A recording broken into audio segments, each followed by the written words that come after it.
David Grusch. David Grusch. Dude, there's a on, bro. There's a whole fleet of them. Look on the ASA. My gosh. In a groundbreaking revelation, whistleblower David Grusch has disclosed the existence of a covert, multi-decade program run by the U.S. government, dedicated to the collection, study, and attempted reverse engineering of crashed UFOs. The astonishing testimony was delivered during a high-profile congressional hearing that shed unprecedented light on the issue of extraterrestrial life.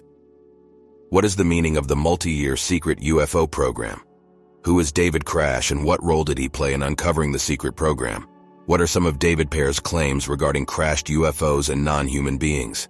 What was the reason for the congressional hearings, and why is it considered important? How did David Grusch face difficulties as an informant, both professionally and personally? What are the claims and evidence presented by Grusch about the government's involvement in UFOs? How did the public and the international community react to the revelations made during the congressional hearings?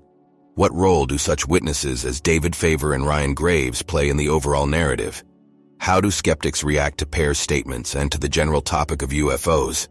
What is the Pentagon's position on these statements and accusations, and how did they react to them? Let's figure it all out. Born in Pittsburgh, Pennsylvania, David Charles Grusch was a decorated combat officer within the USAF during the war in Afghanistan, and is a veteran of the National Geospatial Intelligence Agency, NGA, and the National Reconnaissance Office, NRO. From 2019 to 2021, he was the representative of the NRO to the Unidentified Aerial Phenomena Task Force. From late 2021 to July 2022, he was the co-lead for UAP analysis at the NGA and its representative to the task force. He assisted in drafting the National Defense Authorization Act of 2023, which includes provisions for reporting of UFOs, including whistleblower protections and exemptions to non-disclosure orders and agreements. Congressional interest in UFO sightings immediately prior to Grusch's public claims surrounded questions about the 4 objects that the Air Force shot down in February 2023. Grusch, a former leader of the Unexplained Anomalous Phenomena, UAP analysis within a branch of the U.S. Department of Defense, made headlines with his claims that non-human entities had been discovered, marking a significant milestone in the public discourse surrounding alien life. Non-human, and that was the assessment of people with direct knowledge on the program I talked to. The congressional hearing was prompted by Grusch's initial assertions in June, wherein he alleged the government's covert possession of alien spacecraft. On this occasion, Grusch reaffirmed some of these claims under oath, though not all details were repeated. In his testimony, Grusch revealed, "I was privy to information through my official duties regarding a clandestine unexplained anomalous phenomena crash retrieval and reverse engineering initiative, access to which was denied to me." This testimony drew global attention, triggering a mixture of intrigue, speculation, and skepticism concerning the potential concealment of extraterrestrial evidence and technology. Grusch had lodged a whistleblower complaint in 2022, asserting that his inquiries into military and defense agency knowledge about aliens and their craft had been systematically thwarted. He expressed the toll this ordeal had taken on both his professional standing and personal life. Under cross-examination, Grusch acknowledged his awareness of individuals who had suffered harm as part of efforts to suppress UFO-related information.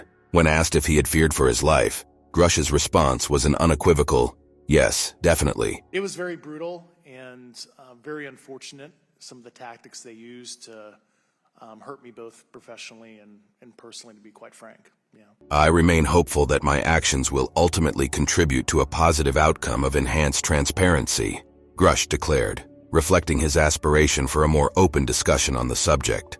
The hearing not only captured the public's imagination, but also fueled a mix of curiosity and skepticism over the government's alleged secrecy.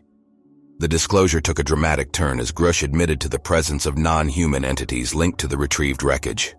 As Grusch continued to reiterate the government's possession of crashed extraterrestrial craft, he was asked about the presence of pilots' remains within these vessels.